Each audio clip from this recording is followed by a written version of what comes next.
आज हम Chris corner के बिजनेस करने के तरीके को समझने वाले हैं। ये एक कम जोखिम वाला और ऐसा तरीका है जिस पर कोई भी एक्शन ले सकता है। कर्नर का मानना है कि साइड हसल के जरिए पैसिव इनकम कमाने का सपना आज पहले से कहीं ज्यादा हकीकत बन सकता है। पता है कर्नर इसे कैसे देखते हैं? वो कहते हैं कि ये एक फाइनेंशियल ओलंपिक जैसा है, एक ऐसी रेस जिसमें कोई भी हिस्सा ले सकता है। और सबसे मजेदार बात यह है कि इस दौड़ में शामिल होने के लिए बहुत सारे पैसों की जरूरत बिल्कुल नहीं है। असल में कर्नर का कहना है कि उनके 90% बिजनेस आइडियाज सिर्फ $500 या इससे भी कम में शुरू किए जा सकते हैं। जी हाँ, सिर्फ $500। चलिए इसे और गहराई से समझना शुरू करते हैं। तो ये क्रिस कर्नर हैं कौन? इन्हें साइड हसल का किंग भी कहा जाता है। ये एक सीरियल एंटरप्रेन्योर हैं जिन्होंने 80 से ज्यादा बिजनेस शुरू किए हैं और वो इस बात का जीता जागता सबूत है कि बिजनेस करना हर किसी के बस की बात है। इनकी पहली बिजनेस कहानी भी बड़ी दिलचस्प है। जब वो सिर्फ 9 साल के थे तो उन्हें एक साइकिल चाहिए थी। उनके पेरेंट्स वो खरीद नहीं सकते थे, तो उन्होंने देखा कि पास के गोल्फ कोर्स से गेंदें उनके आंगन में आ गिरती हैं। बस उन्होंने उन गेंदों को इकट्ठा किया, धोया और घर के बाहर बेच दिया। सीख सीधी सी है, कोई भी एक प्रॉब्लम और उसके प्रॉफिटेबल सॉल्यूशन के बीच का कनेक्शन ढूंढ सकता है। अच्छा, अब सीधे बिजनेस आइडियाज पर कूदने से पहले एक बहुत जरूरी चीज पर बात करना अहम है, और वो है सही माइंडसेट। क्योंकि असली खेल तो दिमाग का ही है और इसकी शुरुआत होती है सबसे बड़ी रुकावट को समझने से। जरा सोचिए, वो कौन सी एक दिमागी रुकावट है जो ज्यादातर लोगों को शुरू करने से पहले ही रोक देती है? क्या कोई अंदाजा है? कर्नर का जवाब एकदम सीधा और सच्चा है। वो कहते हैं कि सबसे बड़ी रुकावट है ये सोचना कि लोग क्या कहेंगे। आलोचना का डर। उनके हिसाब से जिस दिन कोई इस डर से आगे निकल गया, उस दिन से कामयाबी का रास्ता खुल जाता है। कर्नर का एक और बड़ा मजेदार लेकिन थोड़ा अलग सा सिद्धांत है, मुनाफे के पीछे भागो, पैशन के नहीं। उनका साफ कहना है कि जब तक कोई अपने पैशन वाले प्रोजेक्ट्स का खर्च उठाने लायक न बन जाए, तब तक उन कामों पर ध्यान देना चाहिए जिनमें पैसा है, भले ही वो काम उतने मजेदार ना लगे। तो माइंडसेट की बात हो गई, अब आते हैं असली एक्शन प्लान पर।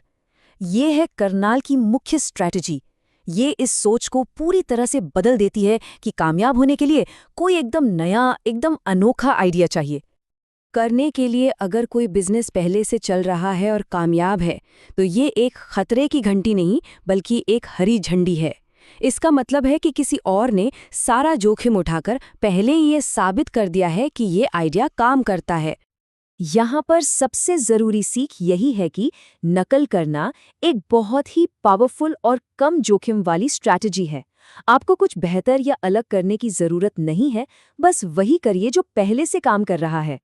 और मजे की बात यह है कि किसी भी आइडिया को बिना ज्यादा पैसा लगाए टेस्ट किया जा सकता है। कैसे? सबसे पहले एआई की मदद से प्रोडक्ट की एक फोटो बनाइए, फिर उसे फेसबुक मार्केटप्लेस पर डाल दीजिए और फिर बस देखिए कि कितने लोग उसे देख रहे हैं, क्लिक कर रहे हैं या मैसेज भेज रहे हैं। इससे फौरन पता चल जाएगा कि आइडिया में दम है या नहीं। ठीक है, तो चलिए अब उस हिस्से पे आते हैं जिसका सबको इंतजार था। कुछ ऐसे ठोस बिजनेस आइडियाज जिन्हें अलग अलग शुरुआती बजट के हिसाब से बांटा गया है। शुरुआत करते हैं सबसे कम इन्वेस्टमेंट लेवल से। आइए देखते हैं कि सिर्फ कुछ $100 में क्या क्या किया जा सकता है। सिर्फ $500 में आप छोटे लोकल बिजनेस को एआई से जुड़ी सर्विसेज बेच सकते हैं या फिर ड्रॉप सर्विसिंग शुरू कर सकते हैं। मतलब आप क्लाइंट से काम पकड़ते हैं, किसी और से करवाते हैं और बीच में अपना मुनाफा रखते हैं। एक और ऑप्शन है किसी खास टॉपिक पर डायरेक्टरी वेबसाइट बनाना या एक पुरानी वेंडिंग मशीन खरीदकर कहीं लगा देना। अब अगर बजट थोड़ा ज्यादा हो, मान लीजिए $1000, तो कुछ और बड़े आइडियाज पर काम किया जा सकता है।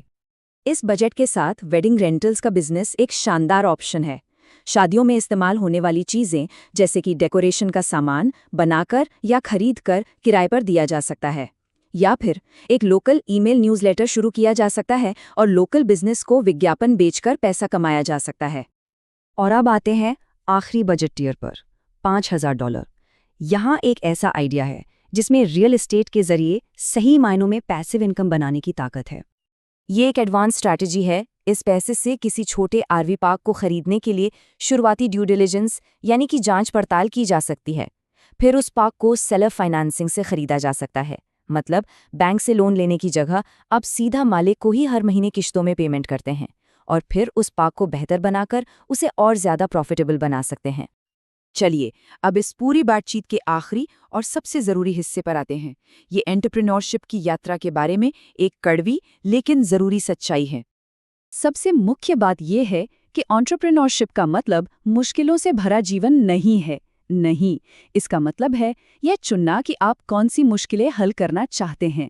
ये एक तरह का ट्रेड ऑफ है, एक सौदा। और ये सौदा बिल्कुल साफ है। एक तरफ है 9 से 5 की नौकरी, जहां स्थिरता है, सब कुछ पहले से तय है, और दूसरी तरफ है एंटरप्रेन्योरशिप, जहां अस्थिरता है, अनिश्चितता का मानसिक बोझ है, लेकिन आज़ादी भी है। तो आखिर में सवाल यही बचता है, क्या ये ट्रेड ऑफ करने लायक है? इसका जवाब हर किसी को अपने लिए खुद ही ढूंढना होगा कि क्या ये रास्ता उनके लिए है और क्या इसके बदले में मिलने वाला इनाम इस जोखिम को उठाने के लायक है।